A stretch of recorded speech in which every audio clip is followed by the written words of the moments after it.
Hello, bachcho, let's read this question. The question says if 50 centimeter of copper wire diameter 3 mm is formed into a circular loop and placed perpendicular to the uniform magnetic field that is increasing at the constant rate of 30 millitesla per second, at what rate is thermal energy generated in loop?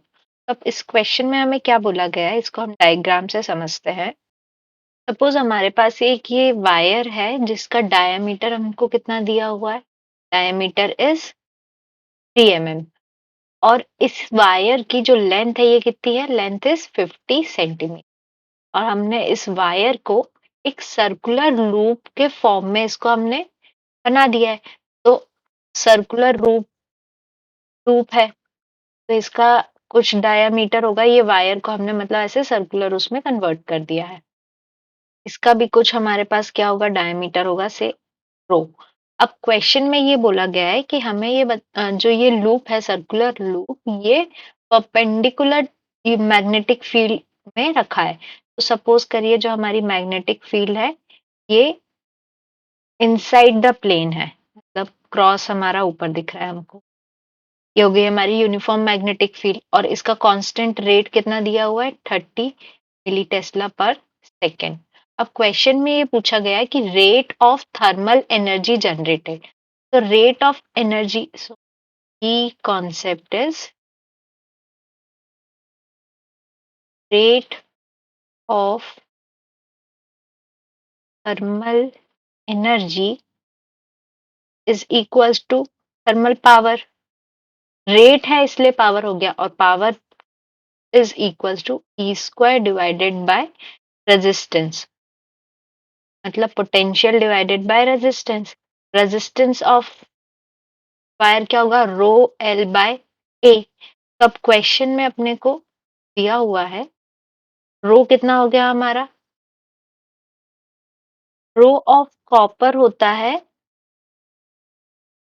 1.69 into 10 to the power -8 ohm metre. तो ये value आ जाएगी 1.69 into 10 to the power -8, और length हमको 50 centimetre है तो 50 centimetre को हम metre में कन्वर्ट कर देंगे तो ये हो जाएगा 0.5 डिवाइडेड बाय एरिया। तो एरिया कितना होगा हमारा, पाई आर स्क्वायर। तो यहाँ पे रेडियस में डायमीटर में तो हम लिखेंगे 3 × 10⁻³ स्क्वायर मल्टीप्लाइड बाय ऊपर ये 4 डिवाइड बाय 4 होता है, R is equals to D/2।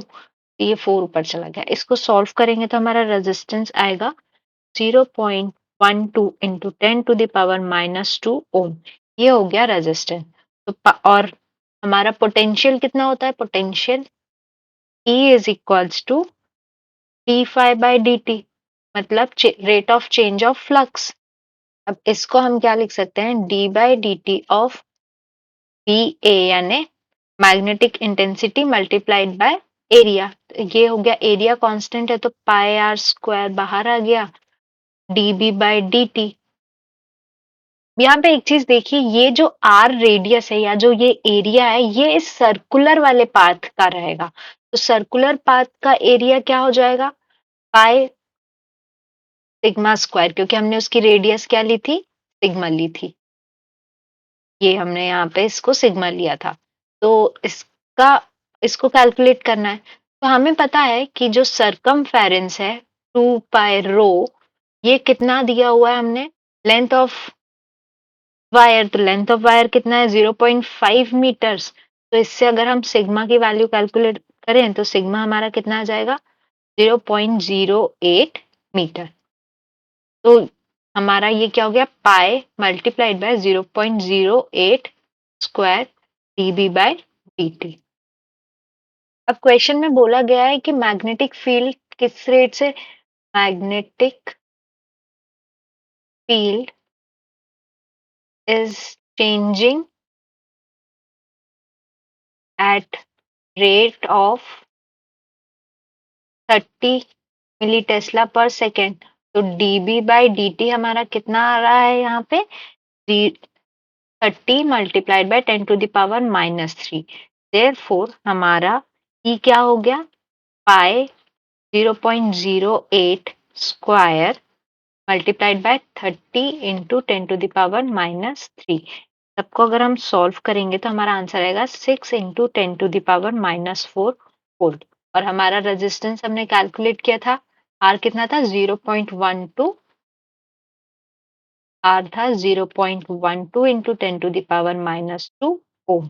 तब हम पावर में पुट करेंगे, power is E square divided by R. E क्या हो गया हमारा? 6 into 10⁻⁴ square divided by R 0.12 into 10⁻⁻। Ohm. इसको सॉल्व करेंगे हम, ये आ जाएगा 3 into 10⁻⁻4 watt. This is the required answer. हो गया हमारा answer. I hope you understood the question well. Best of luck.